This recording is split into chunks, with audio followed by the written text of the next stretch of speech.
What is up, people? We are back with Down the Middle podcast. I'm Ryan. I'm Nomal. And we're taking a step back. Usually our videos are somewhat political, maybe just a little bit. Mm-hmm. We're taking a little step back here. That'll get into politics somehow. We're talking NCAA. As it always does. Yeah, it always does. Yeah. Actually, I'm thinking about our conversation just now. It's definitely going to get there. Yeah. I was spitting capitalism and so we're going to get into politics. Yeah. So, NCAA. So, obviously, I'm pretty sure this is like world news at this point. I mean, more like world news, but U.S. news. But so basically, we're here to talk about the NCAA and their recent decision to let their student athletes get paid. Mm-hmm. And pretty much the Supreme Court ruled that they were able to get paid something about non-educational compensation. And then that will go into effect. Well, it already has gone into effect for about a week, but it went into effect on July 1st. Yeah. And now the big thing for the entirety of the NCAA's existence was they stopped players from getting paid because of the idea of amateurism, which is the idea that you're a student before you're an athlete. Your school comes before your athleticism, so that means that you don't receive a paycheck from the NCAA, and actually you can't make any money from anybody. Yeah, and the restrictions on compensation was due to because students are tied to education, and any compensation that's related to education was against antitrust laws, which you know more about. Well, antitrust laws, they just protect consumers from kind of like shady business practices. So antitrust, just like we used to talk about antitrust with Teddy Roosevelt and trust busting. So they just are kind of like knocking down on businesses that may try to take advantage of their consumers. So, yeah, they have these laws in place. Now, they've obviously, this has been a long time coming that they've fought against this, and now 2021, the year, like every year. It's kind of crazy because 2021, nothing groundbreaking has happened, but now we have this. Yeah, it's very weird. That's sarcasm. Oh, is that sarcasm? Yeah, a lot of stuff has happened in 2021. Oh no! I wasn't even thinking about that. I was just thinking about how this whole thing they've been fighting for like so long. It's in like 40 years of a real fight now. Yeah. Because like obviously this started to gain steam when the NCAA started to bring in revenue. And the NCAA started to bring in revenue when events became televised nationally. And this happened around the 80s and stuff, that college games became a huge deal. Like Notre Dame football and stuff like that has been huge forever. But the government had stuff in place, had set policies in place to restrict how much revenue the NCAA would bring in. They restricted the number of football games that you could put on TV as a college, as a university. That's stuff huge. Like that, just to kind of push back on, because they knew once they started to make this money, this conversation was going to come out, and they didn't know how they were going to handle it. So now we find ourselves in the crosshairs. On top of that, college football became like more of a cultural thing. It became like a prominent thing. Like March Madness, you hear that everywhere, and it's only once a month. It's only 1 month. It's only 1 month, but everybody's waiting for March Madness in that season. So, and on top of that, after these sports have been televised, people were able to pick a favorite team, and then they became like the GOAT or whatever, and then they used to pick a favorite person, and then they used to just watch just for that game, So it became a big thing culturally. So hence the success of NCAA as it is today. And that culture argument is a big one that we'll get into. And you can see that culture argument because there's a completely different dynamic between professional sports and college sports, where college fans, they love the school because of the culture. And typically, schools that are successful in college, like if a school makes the Final Four in March Madness, then there's a chance they're going to be there the next year. And especially in football, because you have the Big Ten and the Pac-12, these are the same schools that are in this year after year after year after year. Right. It's not like the NFL where you have teams that the Browns, who are the worst team for years, and all of a sudden they're great, and the Patriots, who are dominant for years and they're good and they're bad and all this stuff, where teams go back and forth because NFL teams are more reliant on players. Yeah. Professional school teams are more reliant on players. You saw Golden State fall off this year after years on top. College schools, the system matters a lot more. That's why you have these schools that persist to be good year and year and again. That's why fans, how you view it, it's more about culture and the system that's there over the individual players. Yeah, and on top of that, the player system is more like, I don't know how to say it. It's more like with like those major leagues, they obviously keep their players for a long period of time. It's not like they have to graduate anything and then move on to the next league, right? Yeah. But with these college players, there's a limited amount of time they can use them. Yeah. And that's why you can see just crazy stuff happening in those brackets during football season and basketball season. And the craziest, honestly, I've seen some crazy. They almost equal up to the league with crazy highlights within college football and basketball. Yeah. So this is very sports related. Wow. Let's get into some. We sound like a sports podcast. We sound like a sports podcast. So let's talk about this decision. Now, there's some statistics that I want to go over. Obviously, now there's a debate. The long-time debate has been the NCAA brings in so much money and they're not paying their players. Yeah. And when I looked at that, I was thinking, well, that makes a lot of sense. The NCAA brought in $1.1 billion in 2019, and then because of the pandemic, they brought in $519 million last year. And they don't pay their players anything. The players are the reasons they bring in the money. Wow, capitalism sucks. These guys are horrible. And this is where the politics come in. Now, what people never realize is that the expense ratio for the NCAA in 2019 was 93.7%. In 2020, it was 110%. So what that means is that in 2019, they spent 94% of the money they brought in to put back into the system. The NCAA pays for travel. They have 472,000 members. They have 1,128 schools. The number's in here somewhere. 1,268. I was close. They pay for the travel. They pay for the food for these people. They pay for a lot of stuff, scholarships for these players and all this stuff. So they put basically all the money that they make from the players right back into the system. So they're not just like crook capitalism people who are just taking advantage of their workers. They have a lot of expenses. Yeah, and that's actually a fact that I didn't even know until Ryan brought it up. Which I knew like 20 minutes ago. Yeah, and that just completely changes the story because you're under the impression that the NCAA makes so much money and capitalizes off the names of these prominent student athletes, right? Mm-hmm. So you're expecting a huge surplus in terms of profit. Yeah. But that's actually exactly the opposite. Yeah. What it really is. And on top of that, in the year 2020, obviously from the disasters happened in the year 2020, they actually lost money from funding these student athletes and hosting them. Mm-hmm. So it obviously shows what kind of misconception that we have generally about the NCAA and what they're truly where the money is actually really allocated towards. And the big thing that you have to realize, and what we'll talk about in this video, is that we both agree that student athletes should get paid, and we'll talk about how we want that to happen and how that should happen. But it's about an even split in terms of what percentage of schools make up the NCAA. So you have the three divisions, D1, D2, D3. Mm-hmm. And actually D3 schools, there are more D3 schools than there are in D1 or D2 respectively. It's like 300, and 500 or some kind of split like that. Mm-hmm. It's a very small percentage of players who bring in any revenue. Yeah, no D2 players bring in revenue. No D3 players bring in revenue. Yeah. No D1 players who play anything but. Well, what was the number? Like, did you have the statistics for football and basketball? What they bring in? So the NCAA brings around $8 billion in revenue between I think it was between mostly football and basketball. Yeah. But then obviously there's some other sports that bring in some type of revenue, but. That's just to state that $8 billion goes to, of course, football and basketball, but also every single other sport that doesn't bring in revenue at all, such as lacrosse and squash. Squash, compared to what the football and basketball, men's football and basketball bring in, other sports bring in relatively nothing. But that NCAA has to use that income to pay for all these other sports because sports for everyone is very important. Right, and that's also just to emphasize that that money that's being reallocated goes back to the whole 94% burn rate. Mm-hmm. Within the revenue. Yeah. For example, I think was that basketball. I'm assuming that's just total. Oh, that's just total. Yeah. Okay. So that money also goes to the sports that literally does not bring in any type of viewership, any type of money, and there's no high name athletes out there. So I mean, no offense, squash, but nobody's really watching you guys, right? Yeah. So I can name a squash player, Richie Rich. I don't even know who that is. That's that rich white kid who they used to do a show about him. I have no idea what you're talking about. Yeah, he was he used to just make a lot of money. He could do whatever he wants. Richie Rich? Yeah, Richie Rich. You never heard of Richie Rich? No, never. Wow. See, obviously you could tell. Yeah. Nobody really looks at squash. Richie Rich. But yeah, I mean, that's just to emphasize that all that money has to be allocated even within the sports that don't bring any money. Yeah. Yeah, and so basically just to make the case, that's something to advocate for the case against players being paid. And I always say players being paid, there are two different levels to it. There's the players being paid by the NCAA and players being allowed to make money on their own.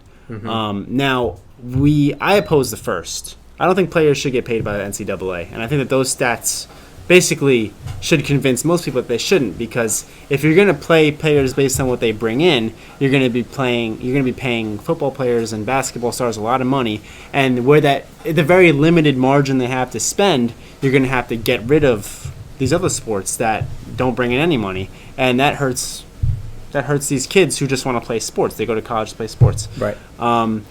Now, in terms of players being allowed to get paid, you have all these different methods that players can get paid. The NCAA has just always restricted them from doing so. That, I think, is a horrible crime. Yeah. So let's just get into what they were not able to do before, and now they're able to. Mm-hmm. So now NCAA athletes could be monetized through NIL, which stands for name, image, and likeness. Yeah. So they could now be monetized or just gain money from hosting camps, private lessons, merchandise, podcasts, commercials, memorabilia, autographs, streaming, Substack. Substack? Substack? I'm not sure. But they can get paid off it, so good. Yeah. Shopify, Etsy, small business, and social media. Wow, social media. That I didn't realize that they couldn't be paid. Oh, I heard something about these two TikTok stars who are athletes. They're twins from a school, and they had their TikTok demonetized because the school would kick them off if they monetized it. And once the Supreme Court announces they monetize right away, they have like 13 million subscribers or whatever it is on TikTok. Followers. They start making bank right after. Exactly, yeah. Because there was that guy Destroying. Have you ever watched his stuff? Yeah. So he was a YouTube star who had his YouTube videos monetized. Yeah. And the school told him he has to demonetize if he's going to continue to play. Oh, I've been watching him for a couple years. Yeah, I don't really watch him, but I just read his story.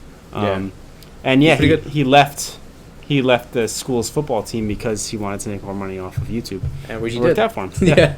So they've had this long-standing tradition of that. See, there's like a fine line that you have to play here because the student-athlete argument is sound and it's ethical, that you want to emphasize being the student over being the athlete. It makes sense because that's where the emphasis should be. This is a college university. It's not a sports business. I also agree with that. It's just that my problem with what's been happening before this whole Supreme Court decision was that if you're able to be compensated outside of the school's jurisdiction and outside the NCAA organization, I think you should be able to do so. Yeah. So, for example, like TikTok, that shouldn't have been a problem to begin with. That's no affiliation with the school or the organization. So, if you were able to, make money like every other kid is out there, why not? Because like the argument against that would be, and it's a senseless one, because the argument against that would be if the NCAA is paying that person, then they're an employee under the NCAA organization, and now the NCAA is liable for that person's actions, because as a private organization, you're liable for the actions of your employees. Now, but then again, if they did something you didn't like, then you could just get rid of them. It's just like with any organization, if any employee steps out of line, and you get rid of them. So even then, there's just really no sensible argument to why that all those things were in you have all those restrictions, because as a regular college student you can do whatever you want to make money. You could sell drugs, the college isn't going to kick you out. Then it gets a little bit hypocritical, because if we're going to emphasize being a student over being an athlete, well, students can do X, Y, and Z, but athletes can't do anything. So what really is the emphasis there? It just doesn't make much sense on why that stuff was restricted. In terms of why they were restricted from making money from the organization itself, I think that there's a very sensible case to be made there. Yeah, definitely. And I just have a quick story about Reggie Bush, because he's come into the news as well about this whole thing. And if you guys don't know who Reggie Bush is, please go on YouTube and look at some highlights. Yeah, probably top running 5 back for the Dolphins. He was on the Saints too. I forget who else. Yeah. So basically, he was the Heisman Trophy winner back in 2005, but he had to give back the Heisman Trophy because he was receiving money from the NCAA because of his name, because he was a favorite player at the time, of course, and had some insane records. But since he was being paid by the NCAA, and through investigation, they found out. So obviously it wasn't a known thing. It was just under the rug type of thing. So basically he had to give back the trophy and all of his accolades, which includes all the records he broke. Which is just stupid. Yeah. The records get taken away. Like it's not like they exist, I kind of understand the Heisman thing. You broke the rules, but then the records... Heisman, I get. It's like, we're paying you money. That's the reason you broke the records, so we have to take your records away. Yeah, but it's also like, how do you take away a record? Because the record exactly. It's not like we all know. Yeah, it's not like it doesn't count. It was. I think they have like the Men in Black thing where they can just click the thing and everyone forgets. Doesn't even make sense. Like we know what Reggie Bush is. We don't even have our brain. Yeah. It seriously does not make any sense for any of the records to be not recorded, and they're still not implemented into like the record book. But so he came back and said, "Hey, like you guys just overturned this, issue." So let me get my Heisman Trophy back and please put back the records that I rightfully, did, whatever. So basically, he was in the story for that. And then they also, so let me see. He said there's a quote that he posted on Instagram. So let me just read it out real quick. So over the last few months, on multiple occasions, my team and I have reached out to both the NCAA and the Heisman Trust in regard to the reinstatement of my college records and the return of my Heisman, which should be, he said in a statement, "It is my strong belief that I won the Heisman Trophy." Yeah, of course. Heisman Trophy solely due to my hard work and dedication on the football field, and it is also my firm belief that my record should be reinstated. I mean, I don't see anything wrong with that at all. That's completely sensible to me. Yeah. And I just want to point out, there was, whether he was getting paid or not, he definitely deserved that Heisman Trophy and those records. So, because that money had nothing to do with how much work he had to put in to even get to that point. Yeah, it doesn't make any sense because you have baseball where forever in baseball, Babe Ruth had the home run record. He had hit more home runs than anyone in the 1920s in history. He had 720 home runs or something, and then Barry Bonds and Hank Aaron came along and they destroyed his records because they took a lot of steroids. So now, Barry Bonds, he broke his record by 140 home runs or something. That's nuts. Yeah, and I think Hank Aaron has even more. I'm not sure, but they both took a lot of steroids. Now the thing is that whenever we look at that record in baseball, there's always a little asterisk shot up with steroids, but the record is still there. Really? Yeah, it's still there. So what do you think about that though? So obviously something like this. I mean, we always keep that in our brain. He broke that record, but I mean, Babe Ruth was just eating hot dogs and drinking beer. He wasn't taking steroids in the 1920s. Yeah. So we keep that. But the fact they took his records off completely, it's these guys took steroids and their records still stand over someone who didn't. He just took money, and he was the best running back. He wasn't paying for speed. No, he wasn't paying for speed. Yeah, that's a good way to put it. So it doesn't make any sense. I'm actually really surprised to hear that. I personally don't think they should count though. What, his records? No. The baseball. I don't think they should either. I don't think they should count because there should be a real big-ass asterisk next to his name. Yeah, because, that's a performance-enhancing drug. Yeah. And obviously you're going to do better with it. It's like saying, allowing, for example, sprinters, to take steroids, and then they beat the all-time record. It's like allowing biological men to fight women. It's true. It was actually funny because on that note, are you familiar with the Sha'Carri Richardson story? Yeah. Actually, was Richardson her last name? I'm not really sure. I'm pretty sure, yeah. But yeah, Sha'Carri. So she was kicked out of the Olympic team, or was not able to be on the Olympic team because she recently smoked marijuana and she failed the drug test. What a shame, honestly. Yeah, because she's an amazing athlete, amazing sprinter, and she wasn't. And it's not like that marijuana helped her. It's not a performance-enhancing drug. If anything, it slows you down. Yeah. But yeah, she recently said that she knew what she was doing and she did it because her mom just passed away. Yeah. So she had to do something to, I guess, alleviate her nerves and stuff like that. I mean, that's a very understandable story. And on top of that, it's not. She took steroids. Let me just take steroids, and let me just win this race. She had nothing to do with that. I mean, just the insane hypocrisy that we exist in today is just ridiculous. Painful to watch sometimes. Yeah. Wow. It said it wasn't going to get political fast. Let's talk about. I want to talk about Mark Emmert, who's the NCAA president, and a quote that he made recently, and something I agree with, that players should be able to monetize based on their name, image, and likeness. Yeah. So this is what we have now, but they should not inadvertently be converted into employees. And this is the thing. This is why the NCAA shouldn't pay their players, because you have 470,000 employees under this organization. Yeah. And now this is a multi-billion-dollar organization as well. You can just think about all the type of division and the type of issue that they're going to have when you have something that's going to very clearly be pay scaled differently. Right. Football players at Alabama are not going to get paid the same as tennis players at CSI. So CSI is where I went. But so you can just see all the issues that are going to come out of there. And now, obviously, the argument for the NCAA paying the players that people like to make is that the players are the one bringing in the money. Then how are you going to scale how much money that each player is bringing in? What's the measure for that? Because then, if I was a baseball player at St. John's University down the street, why can't I say, no, I brought in that money. That was me who brought in that $1.1 billion. What are you going to say to me to refute that? Obviously, you can make all these claims, but it's just it's setting you up for a bunch of very interesting and complicated debate.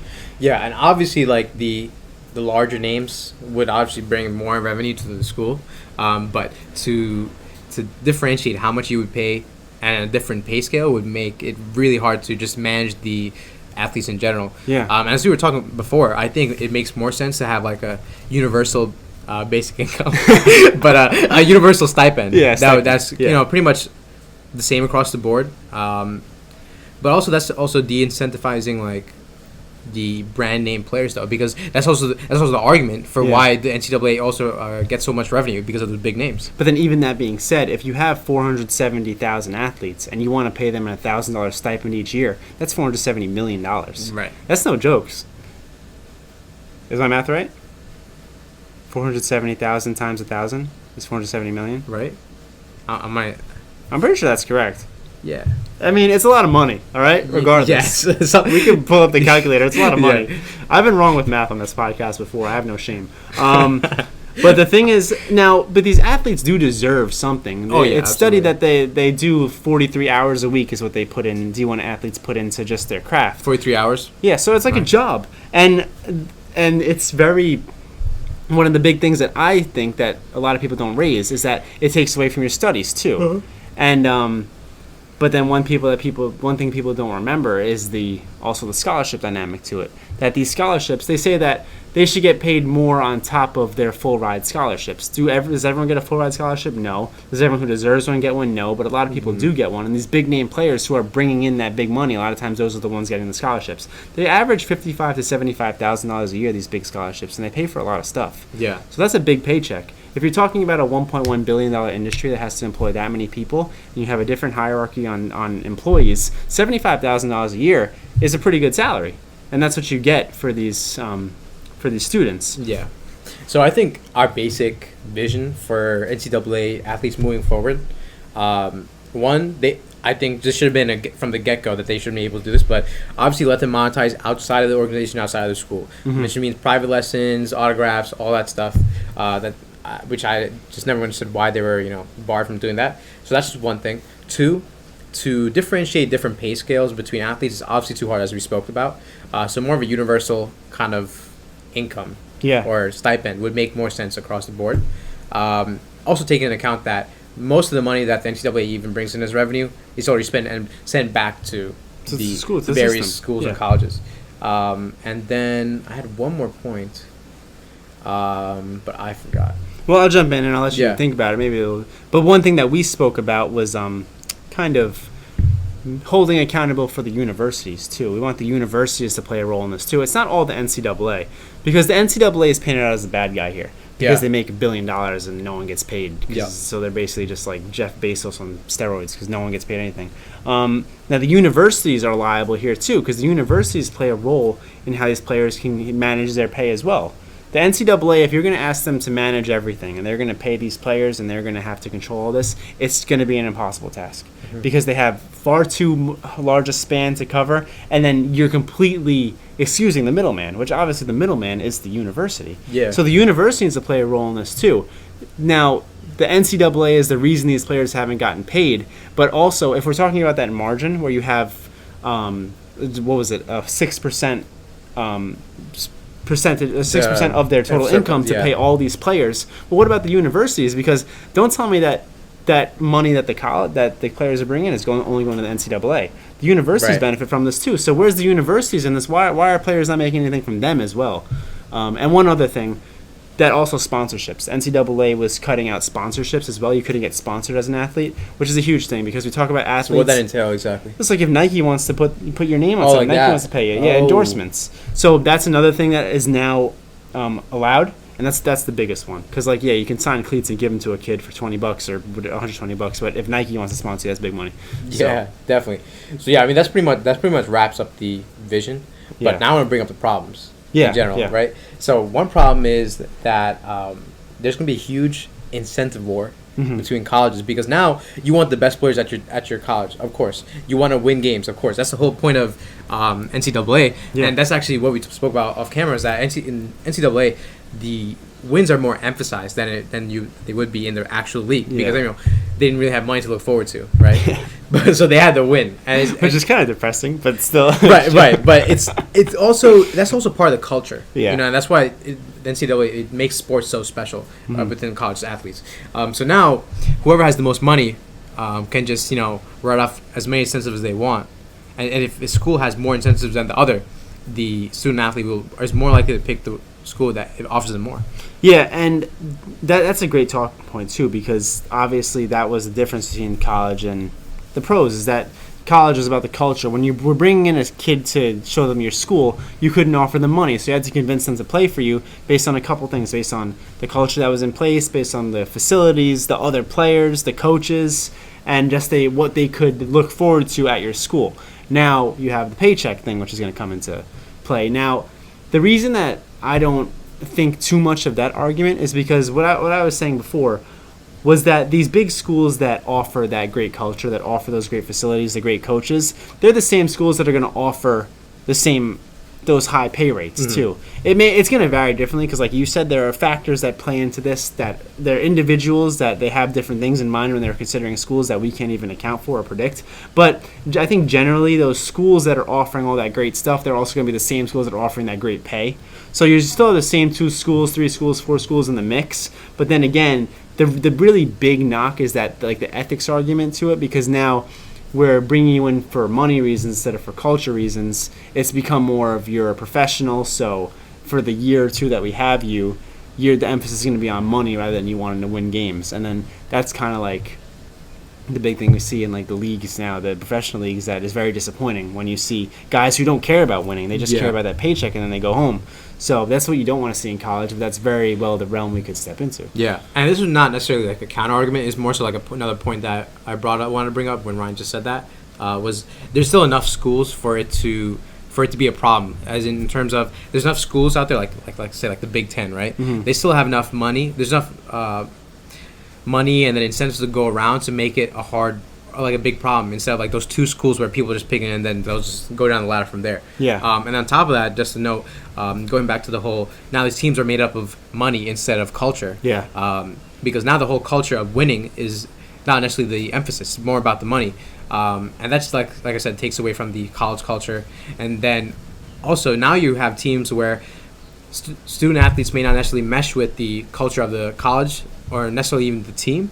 Yeah. And then now it becomes more of like looks good on paper, but we're not sure if it'll mesh into a team that will win a championship. And as you can see in professional sports, like when Kobe, teamed with Steve Nash and Dwight Howard, that was a train wreck.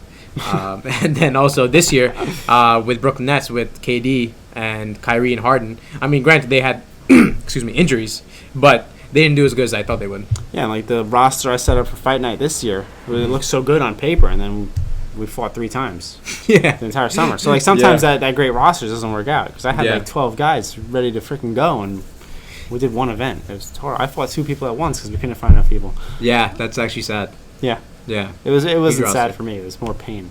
But I was there. I could attest. It was pretty bad. And then, like, on top of that, just another argument against the NCAA paying for this is just to find the little ethic argument, which is the thing that has been the case for so long, is the amateurism type of argument, where you need to maintain the idea that they're students first before athletes, so then that's when payment by the college regulated organization would be against it. Because then, like, if we're all student athletes, so him who doesn't play sports is a student, him who does is a student too, so why shouldn't he get paid? When you say, well, he's not bringing in money, and then you just have all these layers to it, but he's a student too. So they've always tried to cover up the idea that like you're a student athlete when everyone knows you're either just an athlete or a student. There's no such thing as a true student athlete. People who want to play in the league, they're not there for school. Right. But they've always at least tried to cover it up. You still have to go to class. You got to get that 2.7 GPA. Even though the teachers will give you the freebie, you need to get that 2.7 GPA. So now when you make them professionals and you completely incentivize the entire industry with monetary gain, then you're just completely destroying the student athlete type of argument. We've gone from amateurism being the priority to amateurism being non-existent. And honestly, and to that point, I think it's smart for the NCAA and the colleges to not jurisdict or differentiate how successful, quote unquote, successful that student athlete is to that college. Yeah. So, and it would be actually make more sense, like I said before, to let them be monetized in their own private jurisdiction, and that will differentiate between who's actually the name of the college, right? Exactly, yeah. And then depending on that and how successful they are with that, they'll get it. Yeah, because you're going to create... I mean, money's going to create division. Yeah. So, and because, like, if you have 2 stars, the star quarterback and the star running back, and the star quarterback's making $1 million more, then the star running back's going to have an issue with that, because he's going to say, well, I'm bringing in more money. Right. These are kids.